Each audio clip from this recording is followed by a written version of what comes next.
spawning in the top right as the red Zerg from Canada is Doodle. The man so nice he named himself twice. Well, spawning in the bottom left, we have the actual Doodle, the Protoss player. Doodle, my Doodle. bad. My bad. Sorry, we've all done it. We've all been there.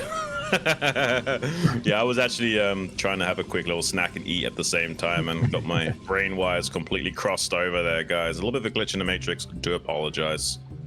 Gonna be cRoSs in the top right from Canada. They're both from Canada, you know, so it kind of confused me there for a second.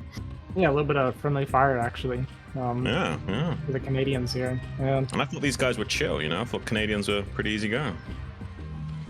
As someone that lived in Canada for like 7 years, it's all propaganda. They're just as much a douchebag as everybody from the States.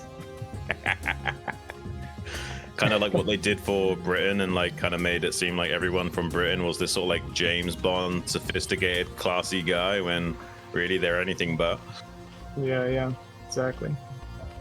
Alright, we're gonna get that overpull opening from cRoSs, and we're gonna get the gate expand from Doodle, and it's gonna be cross-spawn. So this is fine for kind of both players. Like Doodle probably won't be able to find any damage, but this does mean he can kind of, you know, skip a few zealots after and just go back and eco behind this. And there's gonna be the overpull, so it's not like it's like 12 hatch or anything. 12 hatch would have been pretty bad for Doodle, Right. or at least less than ideal, right? But it should come out relatively even, I would think, after he gets the scout off.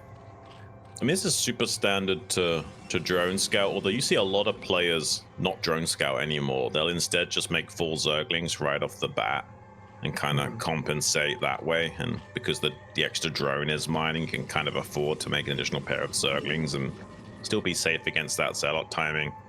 But I can't fault him. I mean, a lot of players are still drone scouting in this matchup in the meta right now. It kind of depends on, like, you know, what school of thought you're subscribed to, and it seems like cRoSs is a bit more of an OG. Yeah, and one thing I do know about cRoSs, because I ran a bunch of drills with him a while back, and this man loves to get lings in your base, and cRoSs's lings in your base is an absolute nightmare to deal with. So he does look for that quite often. If he can slip, like, you know, 4 lings or something inside, then it's very frustrating, to say the least. I mean, the Zealot's gone all the way around to go to this third base location. Doodle's going to have to block the ramp with the probe and the Zealot to prevent these 2 Zerglings getting in for free. It's kind of a little bit of a skill check here from cRoSs, trying to see if Doodle identifies that. And Doodle definitely knows his stuff, so he will block his ramp while utilizing the second Zealot, or sorry, the third Zealot popping out to clear out those Zerglings. While this other Zealot puts a bit of a timer on this third hatchery, chipping away at the side blades. He won't kill that, but lowering its HP for a potential snipe later on in the game is not the worst scenario. We'll eventually tuck it between this doodad and gas to force a slightly insignificant trading efficiency of the Zerglings being able to clear that up later. Yeah, kind of annoying for cRoSs, actually, because he is going to have to make a few more lings that he would like to have made at this stage of the game. So it's going to eat into his drone kind of a little bit here early, which is great for Doodle so far. He's going to pick off a ling here on the backside from his base. So I would say a pretty decent start from Doodle, actually. I really like the way he snuck the Zealot around, and it ended up getting some pretty good value. It only killed a couple lings, but just forcing those lings is pretty nice. He's not making lair, you know. He's not making a den or lair. He's going straight into Zergling speed. Arzi Dahaki. He might be wanting to go super aggressive against this late forge and start to put the hurt onto Doodle, chipping away at the gateway to potentially open up that hole, as well as trying to get us around on these Zealots initially. Doodle's just standing his ground and fighting for the time being, but he's not yet fully aware of how much cRoSs will be committed into coming across the map to do damage to him. But this feels like it was pretty good for Doodle. We killed a lot of lings with the Zealots. You see that Hydra done. Wait, did he cancel speed or did he let it finish? Because, I mean, it depends on how much he's been mining this gas. If that was 3 on gas the entire time, maybe he's still getting speed. But he could have cancelled speed to make room for getting this Hydra Den and upgrades as well. I'm actually assuming he actually maybe cancelled ling speed. It's possible, unless it just finished now. Okay, it just finished. Yeah, and that can be pretty misleading as the Protoss player. You're going to see this ling speed, and typically when you see ling speed, you're going to think lair, but it is a bit earlier than you would normally see as well, right? Yeah. Can I just point out as well that both of these guys are going for very eccentric camera positionings. Like, I love that cRoSs adjusted his camera angle during the game there. Like, this is priority #1 right now. Yeah. A man with his priorities straight. Definitely some interesting angles from these two guys. Being a little bit self-conscious, maybe. I don't know what that's all about, but I mean, yeah, sure, you're in a tournament situation. Why not adjust the camera, right? Yeah, Doodle's camera angle it feels so troll. Like, this has to be a joke, right? Like, what even is this? What am I looking at? I don't know, man. I mean, it is what it is. Maybe he wants to show you how clean his ceiling is, you know? Maybe that's the thing. Alright, where are we at here? We got Stargate, a little over halfway done now. Citadel on the way, so pretty normal from here, but we got these Hydras starting to come across the map, and this always comes, like, this stage of the game, you always end up asking, like, how many Hydras are we making, right? This is a very important part. Yeah, I mean, I'm curious, is he going to try and do this with range only, or is he going to go speed after range? I mean, with how close the cannon is to the wall, you don't necessarily need range to make this work. Like, you can sometimes just go speed only and use the Zerglings to do the heavy lifting and target down the cannons over the wall. But with the positions and the cross map, maybe he's thinking of doing a much more traditional Hydra bust here and won't make too many Zerglings, trying to gun down some of these Zealots. He did trade pretty good against the Zealots early game, so you can go for a Hydra bust if you trade off against the Zealots pretty effectively. And he certainly did accomplish that. So, I mean, when all said and done, he actually potentially could kill this Forge here. It would be really cost efficient for him. If he can kill this Forge and then transition, he's going to be feeling pretty happy about that. He needs to be careful when the Hydra's overstepping his limits will force the others to stop shooting because they're kind of bugged out trying to target something that's not in range. He needs to manually reacquire targets with those. Has got a 4th hatchery down behind this, but has still continued to commit into more and more Hydras coming across the map. He might pull the trigger on bowling over these cannons in a few moments. He could. I'm actually surprised he kept making Hydras. I thought this was just going to be a wall bust, but he made a lot more Hydras, so it looks like he's going to try to pressure. It is a lot of cannons with a lot of Zealots, and yeah, we are droning behind us at least, so I don't think he'll pull the trigger from here, and he'll just kind of have a soft contain at the moment. This is a very strange play from cRoSs. It's a fake Hydra bust. Just going to be soft containing and transitioning, kind of forcing Doodle into making additional cannons that actually weren't made. Like, usually a Protoss player seeing that many Hydras would be making upwards of 8 cannons and panic a little bit. Doodle, with nerves of steel, has only made 6. So I don't know what in his brain is telling him to only make 6 cannons right now about a Corsair scout, but he seems to know something. Most Protoss players would not be this cocky. Yeah, definitely not. They at least would have started them right and then canceled them as the Corsair was getting some information. But yeah, Doodle, for some reason, like you said, just not worried at all. He's like, yeah, no, he only made so many Hydras. It's completely fine. He heard us and made them anyway. It's so strange. Okay, he'll cancel these surely, right? Okay, he does cancel 1.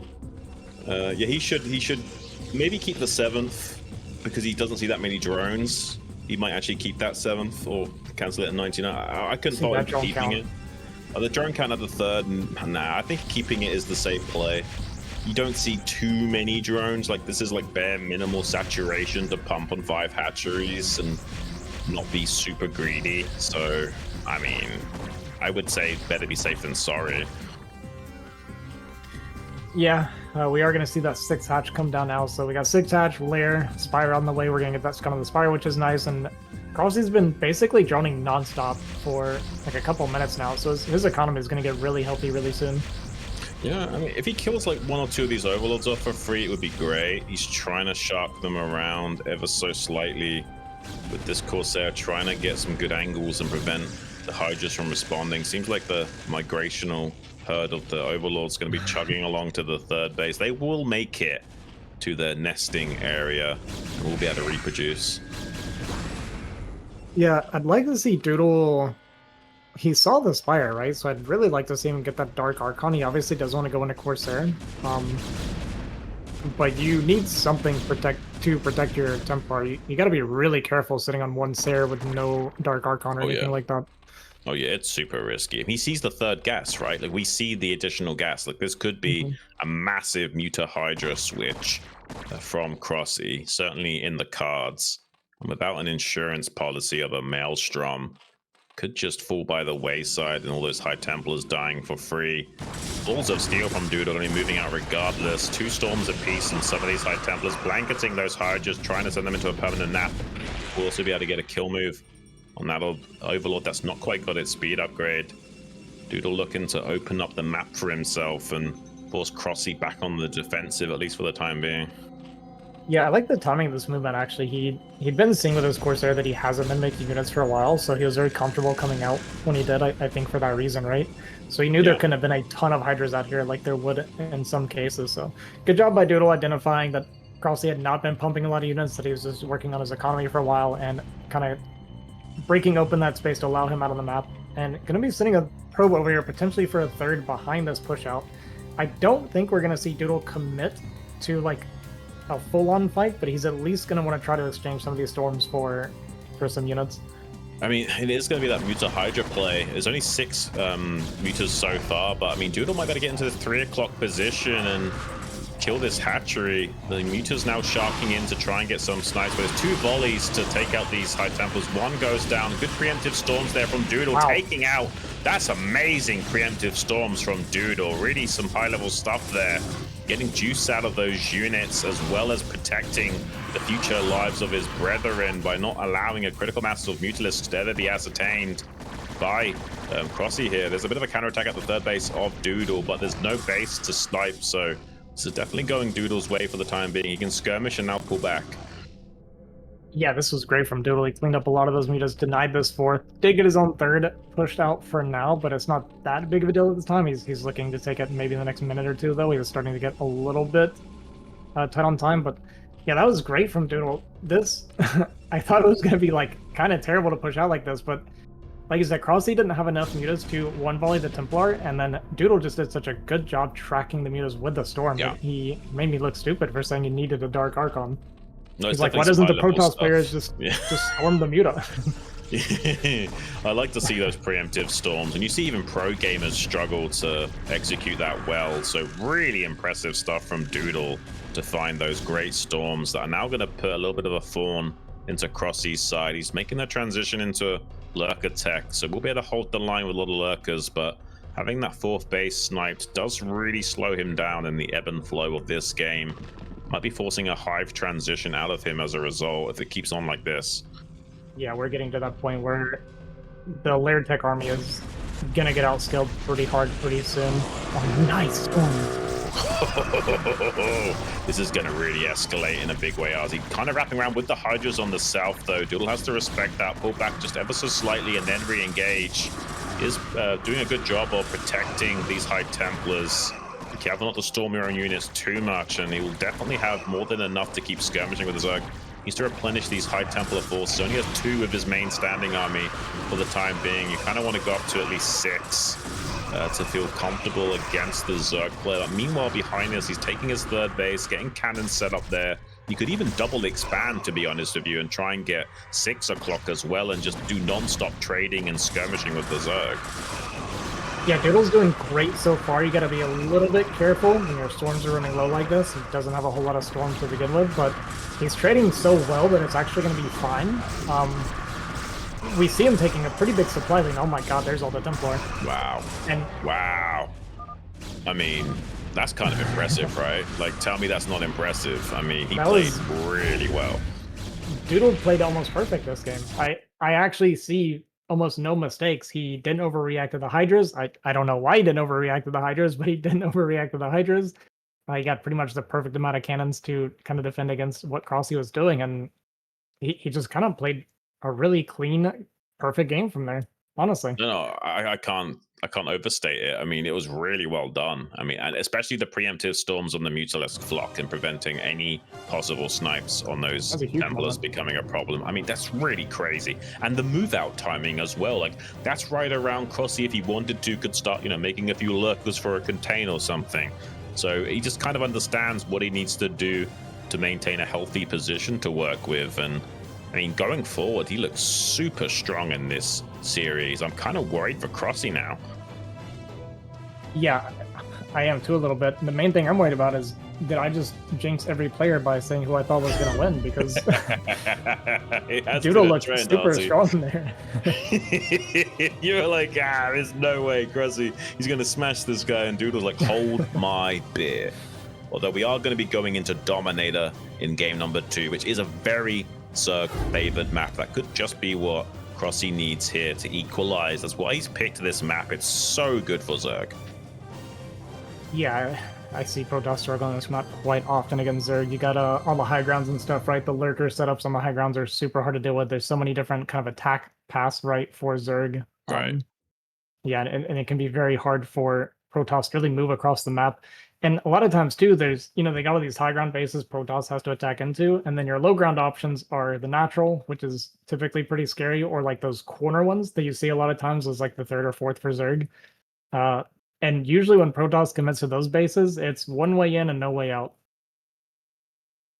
Yeah, I mean, we've seen it in the ASL as well, just how strong this map is for Zerg players. I mean, we also see some, shenanigans, like 9-9 gate in the center is really strong on this map with the Doodles blocking for the pylon. We'll have to see if Doodle wants to do something crazy here. Both players are ready, so here we go. Game number 2 on Dominator. Let's get it.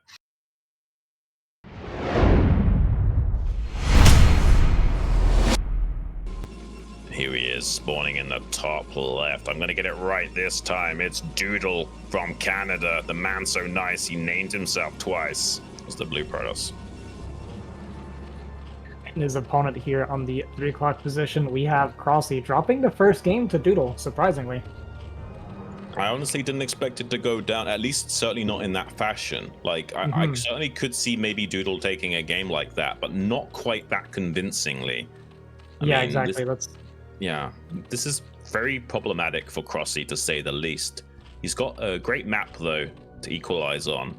Definitely a lot going for him to abuse and utilize going forward to equalize the series, get his mojo back, and go the distance into a game number 3 and show us why he's a well-respected Zerg in the scene. Yeah, and Doodle did so well in that game that you can tell his confidence grew because he's officially showing himself on his own camera, so feeling really good about himself after that one. And you can still see his ceiling. So, I mean, you can still see how clean that ceiling is. I mean, I'm sure he should be happy about this angle.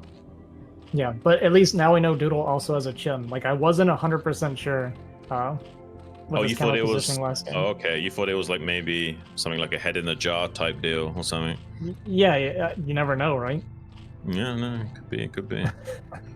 Imagine if that's the future of gaming, is like an artificial intelligence that has a brain and everything, but you just kind of like sit him on like a big plug, and it's just a head with no chin, and it can play games of StarCraft with you. Yeah, like the characters from Futurama. Right. That's exactly what I was picturing. So we're gonna get a 12 Nexus from Doodle, so gonna take a convincing win into all-out greed. I like to see it. cRoSs does scout it first. It almost seemed like a teeny tiny bit of a smirk there. Yeah, I saw it too. cRoSs. He kind of like, it's not like the Artosis reaction of giving the double thumbs up, like, okay, sure, you good next first. Yeah. It seemed like a kind of like a knowing smirk, like, yeah, I kind of figured that's a possibility. That means he can make 3 hatcheries before pool, Mr. Dahaki. Yeah, actually, this is a great response from cRoSs. You, of course, when you do this, you actually have to be afraid of the cannon rush still, but... Right.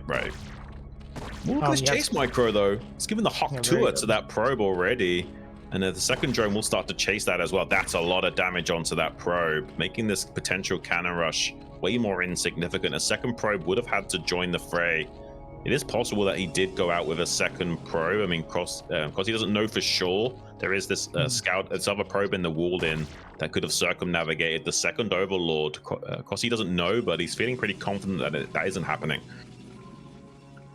Yeah, so this is a good response from cRoSs. It's going to work out pretty well for him. Going to get away with this. And, I don't really see this very often, but I assume this is Zerg favored, right? To be able to do this in response. Oh, yeah. No, it is. It's pretty good for Zerg. Assuming there's no, cannon rush or any drones dying to a Zealot timing early on and stuff like that. Assuming there's no shenanigans, this is pretty good for Zerg. All right, so good response from cRoSs. Good thing he gets to first scout that. I imagine if you second scout that, it feels pretty crappy to see that. So yeah, I mean, if you do second scout it, you're literally just playing from behind and trying to play a normal game and hoping for the best. There's no real counter play. Yeah, I like this, and it kind of makes sense too because Doodle, he opens with that Zealot, right, the gateway opener versus the overpool, and then cRoSs, I guess, thinking, oh, if he wants to go Zealot opener, then I'll go 12 hatch, right? And then here we are, right? So we're seeing a lot of mind games with our openings today between our players. Yeah, I like it a lot, and already killing that scouting probe, and I don't have to tell most of you guys in the chat, you're well aware of how important scouting is in Protoss versus Zerg. It is critical, so critical that we might even see a Zealot sacrificed later on to get some additional scouting information. He's actually obfuscating a Citadel first build here. There's no Stargate on the way. He wants to really put on the pressure. You see how early that +1 weapons was? Is that like 4 minutes 10 as well? That +1 weapons was super early. Yeah, we could have a potential pretty nasty Zealot timing here coming out of Doodle. We'll see how greedy cRoSs wants to be if cRoSs like full on with the greed and see if he gets punished for it. But a lot of Zergs, honestly, have gotten so good at deflecting these Zealot timings because they just get hit with it pretty much every single ZVP, right? So like the Sim Cities and responses and stuff, a lot of these Zergs are just so good at defending it. Oh yeah, these days they're more and more adept at handling something. Like back in the day, it wasn't always the case though, Mr. Dahaki. Zergs would just be falling apart left and right to the pressures that Protoss could leverage. Now, not so much. Now, Sim Cities have been figured out. As long as you're playing actively, usually this won't do critical damage to you. Just that it will give a potential edge to the Protoss player, and being able to eventually snowball that into a bigger and bigger lead. It's not like they just bowl you over and kill you right away, but it does give them a lot of tempo and establish some dominance if they can get on top of your Hydras before they get a critical mass going. Yeah. And that's one of the things I absolutely love about Broodwar, by the way, is the constantly like evolving and developing meta. Like, you know, when that build first was introduced, we saw Zergs just dying all the time, right? And things like the Durax Acad, where you just see Zergs dropping dead all the time. But over time, like, players learn how to, you know, adjust and react to certain builds. And now, yeah, they fix their SimCity, they fix their responses. And cRoSs did get with his Overlord to see that he was skipping Stargate, so he's going to know very early that this is coming for him. Well, back in Savior days, it was Zergs getting away with murder. It was only really with like Bisu coming into the scene to kind of revolutionize how to play the matchup and exploit some of the greed that Zergs were going for back then. That you really saw a massive shift going back in favor of the Protoss, and Zerg have worked really hard since then to figure out the necessary shenanigans to stop that being an issue. They've come a long way in utilizing this crazy sim city we're seeing here with Sunkens behind the buildings. And, 2 drones, though, being sniped at the rally point area. That's a bit of a problem. The Evolution Chamber does screen against this really cost efficiently, so he's going to rotate around to the 3rd base and see also that that's going to be a hard position to attack into. You could target down this hatchery as a bit of a, you know, appetizer, but it's not really going to be the meal he's looking for. Yeah, first I was going to say these lings, it is only lings at this point. The Zealots can trade really well, but honestly, there was a lot of lings and they kind of got softened up ahead of time, the Zealots said. So cRoSs going to clean this up pretty smoothly so far. A couple Zealots going to run into the main, be super annoying here for cRoSs, but as soon as he can stabilize and get his mutas to start getting some kind of pressure on Doodle, it's going to be pretty uncomfortable for Doodle.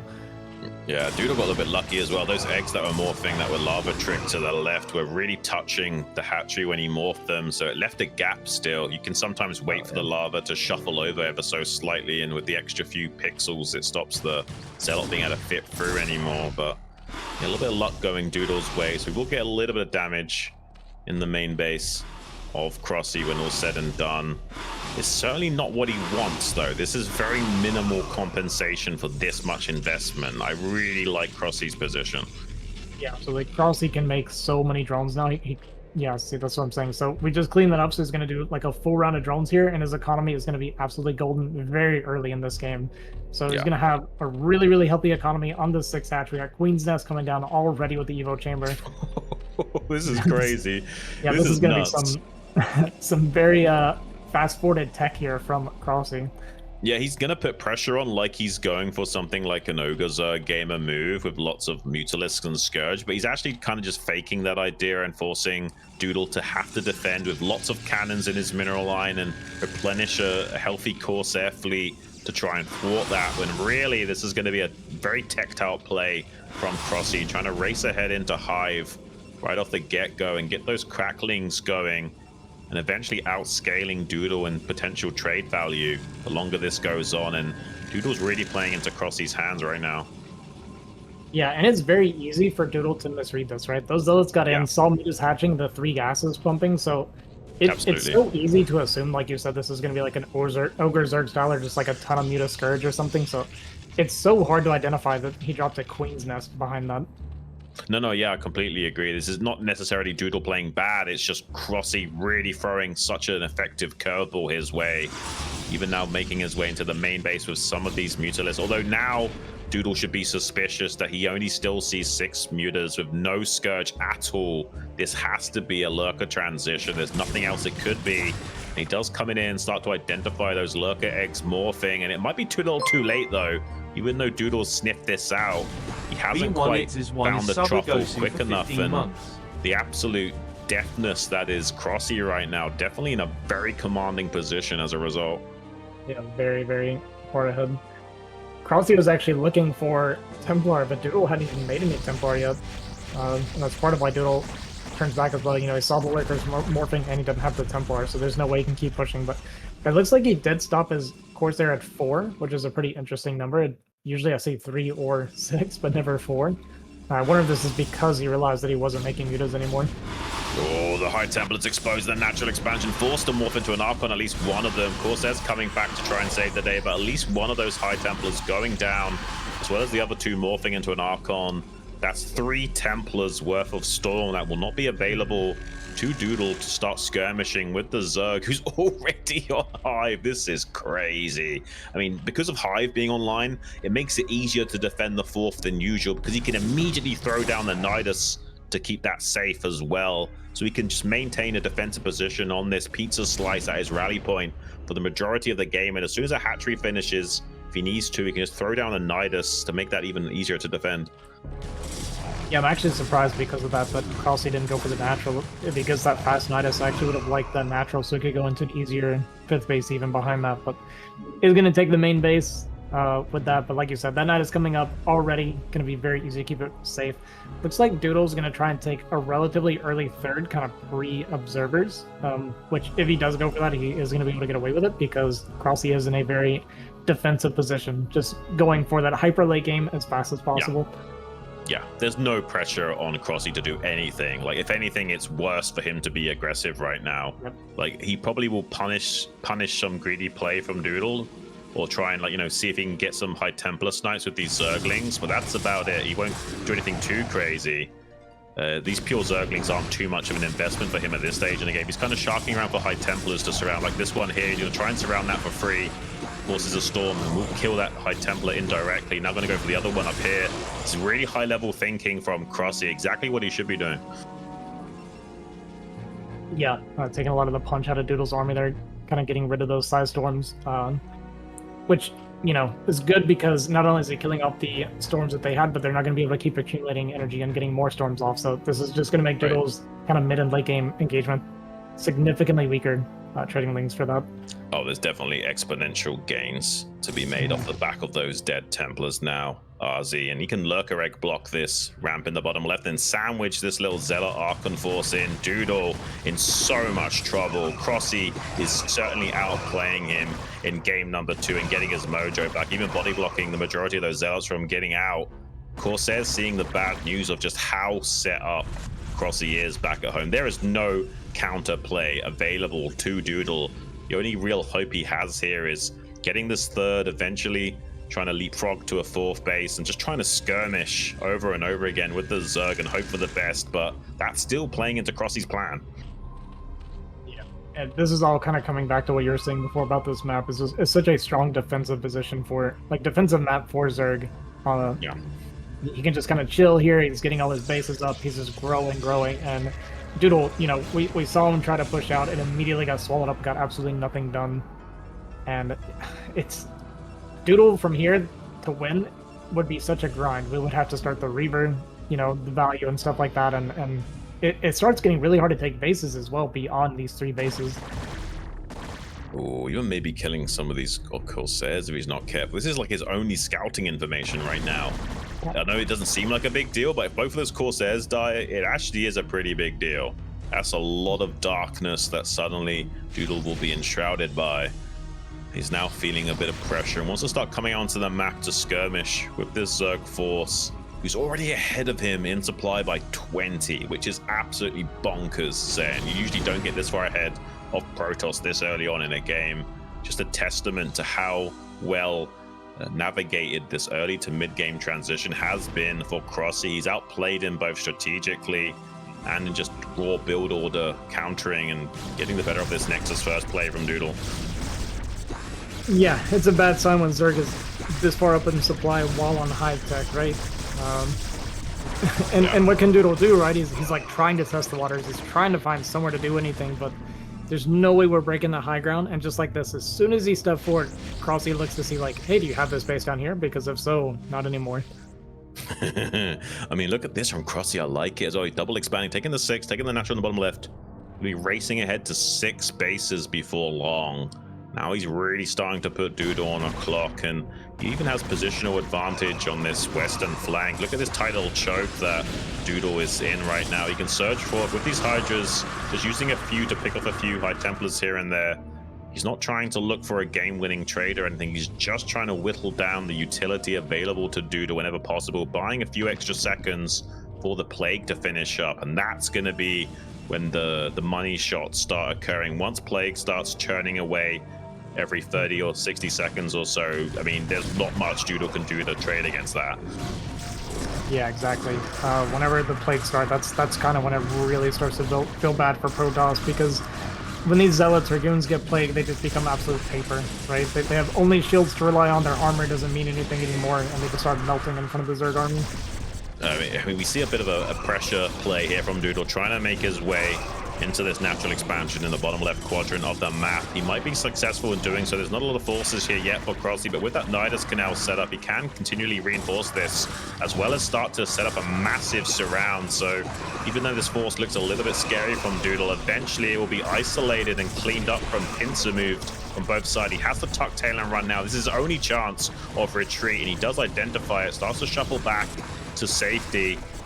It's very hard for cRoSs to leverage the amount of forces he has available to him. It's a lot of manual boxing of Zerglings and lots of panic attack moving to get everything to operate how you want it to. But if you can somehow execute enough maneuvers on these units and bring them to bear, it's so hard for us to stop.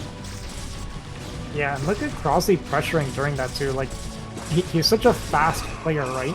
To be sending all of these units bottom left. We saw him burrowing the lurkers and stuff right in response. We were splitting our Hydras out of our own swarm, and then while doing that, we were also setting up this lurker lane hit to the 12 o'clock. And it looks like he's going to kill this Nexus. The Adrenalines just kill it.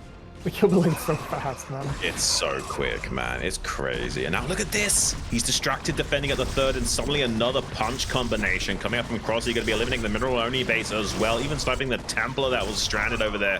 I mean, this is just crazy. There is a bit of a counterplay, though. DT dropping the main base, takes out the Defiler Mound, the one critical tech of cRoSs here that's needed. He's maybe at the pool, not quite actually. I think he's just barely saved the pool. But even if he does kill those 2 buildings, it's not going to be enough to save the day. He's lost too much. GG is called, and cRoSs equalizing the series in a very convincing way.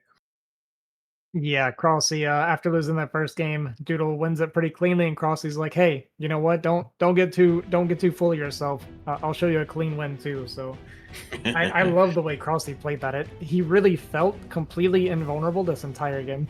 Yeah, no, that was almost like Soul-Key-esque style, like just an absolute wall of Zerg. The Iron Curtain came down, and Doodle, unfortunately, will be relegated to an encore. Hopefully, he can make it happen and fight back strong in this final match. The map is going to be Metropolis, definitely a more tricky map, even more Zerg shenanigans available to cRoSs, though. Even a slow Zergling drop into the main is possible here. Yeah, it worries me a little bit for Doodle for this to be their map 3. It definitely is a map that can favor shenanigans quite a bit, and cRoSs not afraid of shenanigans, so it's a little bit concerning for me for Doodle. Hopefully he can kind of stabilize. I'm actually rooting for him at this point, so I would love to see him kind of. I just love seeing the underdog pull it off. So. Well, we're about to find out. We're jumping right into game number 3 on Metropolis. Let's get it, guys.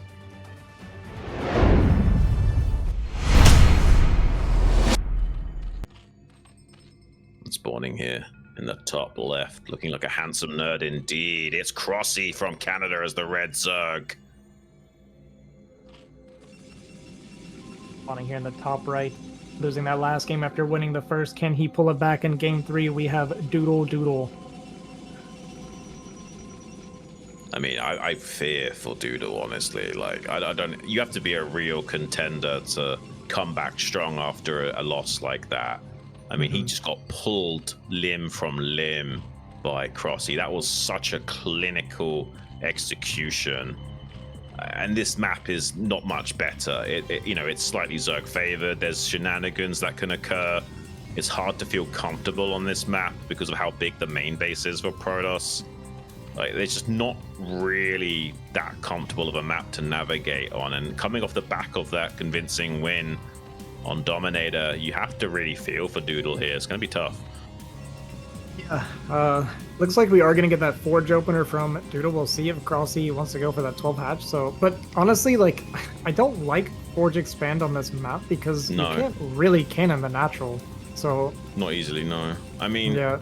It's okay if they go for a hatchery first. It's not the worst thing in the world, but I mean, actually it's going to be a hatchery first, you know. Okay, well, if it's going to be hatchery first, then maybe this can work. It's not optimal, but it can work. Yeah, there is a spot from cRoSs spawn, so you can cannon rush the top of the mineral patch up here. It's a little bit hard to do, but it is doable there with the geyser and the minerals up there. It's kind of your best bet for it, but definitely can't get behind it like you would normally like to get. Right. So we'll see if Doodle wants to go for this. This drone is going to spot it immediately, so this is going to be... I imagine cRoSs could just shut it down with this drone, though. There's no way he lets this happen. Yeah, I mean, making the Forge this early is not too big of a deal. It's not like you throw the game if you can't cannon rush. He's just kind of like, you know, keeping the option alive for himself. Yeah, Seems like it is going to be shut down. Usually you want to make that Forge closer to 13 and 11. It would also make you safe against something like a 4-pull, 5-pull, making it that early. But yeah, he's only be slightly behind the curve. It's not like he's completely devastated from making the early Forge. Yeah, it's not that bad. It's more me being hopeful. I would love to see Doodle close it out with a cannon rush, but yeah, it's not like it's unplayable or anything like that.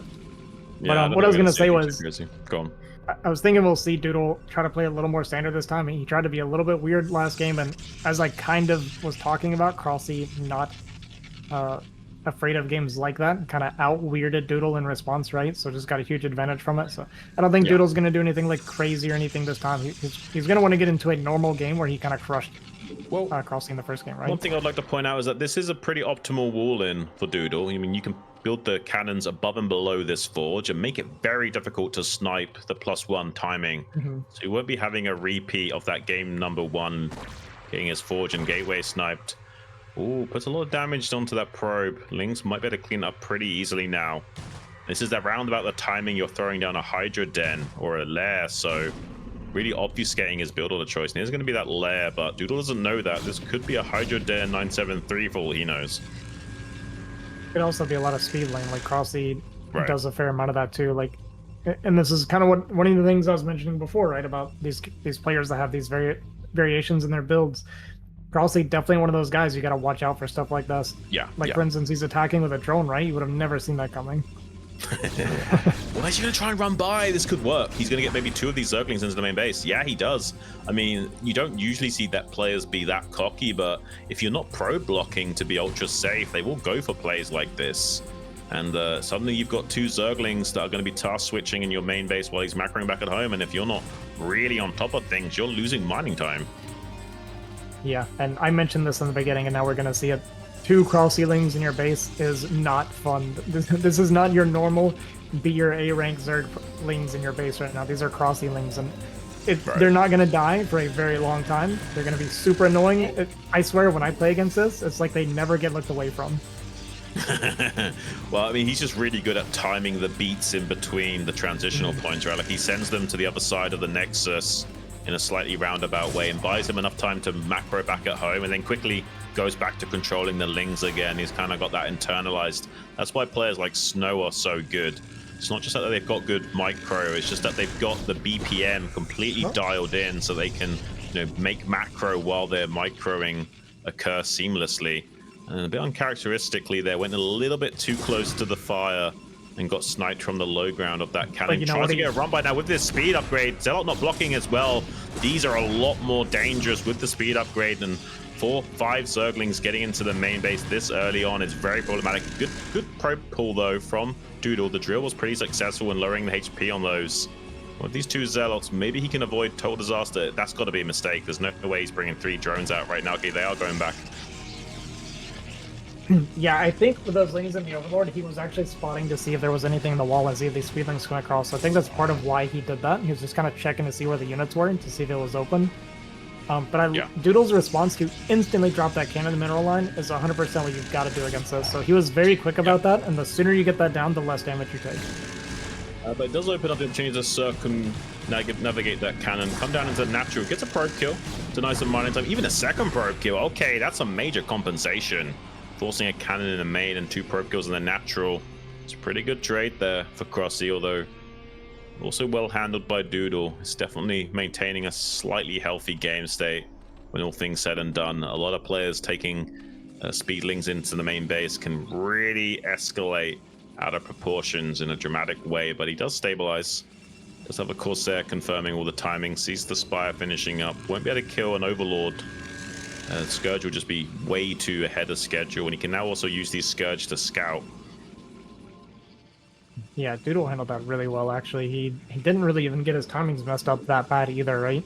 The Corsair timing was still completely fine. Like, it's not even just, you know, avoiding the damage when you're dealing with those Lings in your base. It's continuing to hit your build, like, on stride is extremely difficult to do. So Doodle did a great job not taking much damage and continuing his multitasking. Yeah, pretty impressive stuff. That's one of the hardest things about StarCraft is responding to threats while also maintaining the usual BPM of your build orders. And certainly you have to be an almost S-rank caliber player to pull that off without too many hiccups. Both of these guys playing pretty out of their minds. A great final game between these two. I'm glad it's not such a one-sided show. I didn't want it to be a quick 2-1 here with cRoSs smacking Doodle down effortlessly. Seems like Doodle is fighting back. Yeah, I got a little bit worried when the Lings slipped in, but yeah, it's going to still be a pretty competitive game. Supply looking relatively where it should be right now. We do have a 6 hatch coming down for cRoSs. He has been droning pretty healthily for a long time. There's not been much pressure on him. Scourge, because they're completely blind, they don't see a cannon until after it shoots them. It is a very short rush distance. It's kind of insane, really. As a Zerg player, it kind of feels bad, man. But it is what it is. They can still track these Zealots' movements and provide some critical intel before the massive 5 or 6 Corsairs has been reached. And now some Mutalisks coming out to start putting a clock on these Zealots and clean them up out on the map. As long as he's got a Sunken at each base, there's not going to be much counterplay from Doodle. Yeah, it looks like he maybe even skipped the Sunken at his natural. He's one of the only Zergs I've seen that seems to be comfortable handling this with... Okay, he at least has the creep. But he's like very comfortable handling it without using Hydras. Like, a lot of Zergs panic and feel like they can't make Lings because of the +1 Zealots, but he just makes a bunch of Lings and counts on his Muta. He's making a lot of Muta. Ooh, okay, and he's got the 3 gases, so this now might be a committal into Ogre Zerg gamer mode. Dark Templar trying to make his way into this natural third, but with the Sunken and Overlords there, no way to always get on top of the High Templars though. Forces a morph into Archon. The second one will definitely fall. There's 2 pairs of Scourge to challenge these Corsairs in the sky. Not yet a critical mass of Scourge to go for a kill move, but already doing some damage. Again, similar vibes as on Dominator. You know, killing a High Templar and forcing a Archon morph is a really significant deal. Yeah, it's a big deal. Now, do we have +1 armor yet for cRoSs Air? Or no? Yeah, we do, okay. Yeah, we do. Then we were taking that 12 expansion. This is a crazily aggressive base. He wants to hold the high ground. and kind of defend by attacking here. Here comes the massive execution on trying to zone out the Corsairs with the Scourge in the air, now diving on top of the cannon, so Archon can come to help defend against this. Beautiful connections on those Corsairs, there are only 3 remaining to 9 Mutas. The Mutas definitely win that fight, but he wants to be ultra safe right now and kind of focus on his macro back at home. He also wants to see if he can get something over here to defend against this, but the answer is going to be no. There's no Overlord speed, so he has to cancel that actually. So has delayed this full base. Yeah, it's pretty good, honestly. Yeah, the part that's hard for Doodle right now is we just lost all these Corsair, right? And we also had to morph the Archon, and we lost a Templar. So the issue Doodle's having right now is we have to replace these Corsair because he can keep making Muta, and we just have no Storms because of this. All of our gas is going into making these Corsair. We have some fresh Templar only just now popping out. I mean, you can't make everything. You can't make Dragoons, Corsairs, and High Templars. It's just not viable off of 600 gas a minute. And he's now going to be feeling the burn a little bit here. That's why it's predominantly just some Zealots and Archon, a few High Templars, and the rest Corsairs. There is no Dragoon production at all currently. Doodle going to be looking to try and do some heavy lifting with these early tier units and not really getting any Dragoons for quite a while. And as long as he micros these Mutas well, he will definitely be able to exploit that. Yeah, Archon hoping to get one of those big shots. I mean, Archons do eat through Muta really, really quickly if they can actually get hold of them. It's just very hard to get hold of them. Yeah, there's 2 range versus 3 range. Assuming perfect Chinese triangle micro in parallel to the Archon, you can out-micro them forever. It's just really hard to execute, assuming that the player controlling the Archon is manually trying to catch up with the Mutas every single time. So usually you want to just avoid that trade at all when you can help it. Yeah, cRoSs doing a good job of getting constant value with these Mutas. He picked off a few probes here and there. Gonna keep picking off some Zealots, and as he eats into these Zealots, I mean, this is also making the Hydra stronger and stronger in a straight-up engagement. Yeah, I mean, cRoSs is getting more and more ahead now. Doodle was fighting back pretty strong previously. This is getting a little bit much. He's been playing okay thus far, but now things could escalate out of control for Doodle. cRoSs racing ahead in supply. He should have enough forces available to him to deny a 3rd base being taken by Doodle, while also setting down a drone to take his own 4th base in this bottom left would be great.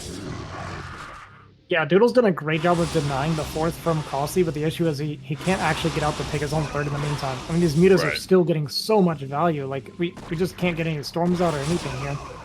Yeah, I don't think this is going to be so good for Doodle anymore. Like, there's just too many forces available to cRoSs. The 4th base will be unchallenged. It's now just starting in that bottom left. Natural. And yeah, there's no real easy path to taking this 3rd base for Doodle, unfortunately. If anything, like, cRoSs's waiting for him to attempt. They're diving in, trying to get these High Templars from the rear. 2 of them going down for any Storms. Finally, the 3rd one getting a Storm off, but it falls in quick succession. He's getting some good connections with the neutron flares onto the pack of Mutas, but they even pick up a 4th High Templar for their efforts before evacuating. I mean, that's just maximum value there for cRoSs here. You hate to see it, but he's going to run away with this game now. Yeah, we're at that point where we're even killing our own Zealot out of anger. We're so like behind because we can't fight because we have no Storms, but we also can't sit home and keep letting them grow and build like this army. I mean, cRoSs dodging so well, we're storming ourselves. It's crazy how much value is being ascertained by cRoSs in this game. This decider match is definitely going his way after that tempo was re-seized in game number 2 on Dominator. Now looking for a kill move, pushing into the natural expansion, just 1 High Templar with no energy to storm. And GG is gonna be finally typed out by Doodle, realizing that he's beat. Unfortunately, Doodle will be eliminated and have to go back to the drawing board, back to the labs, and trying to train for next season of BSL. I would like to see him back, though. He's definitely a worthy contender. Oh, absolutely. I mean, taking a game off of cRoSs too isn't exactly something that you shouldn't be proud of, right? Like, he destroyed cRoSs in this first game. He looked so strong and so clean doing it. So Doodle, you know, he continues to improve. From what I've seen, you know, every time I watch him, I feel like he's getting better and better. He's a grinder. I've seen him play a fair amount, and yeah, I definitely look forward to seeing him continue to grow and see how he can do in the future. Oh, absolutely. I would love to see him back. Definitely nice to see more and more of these guys come out from the woodwork in the StarCraft foreigner scene and join these tournament brackets.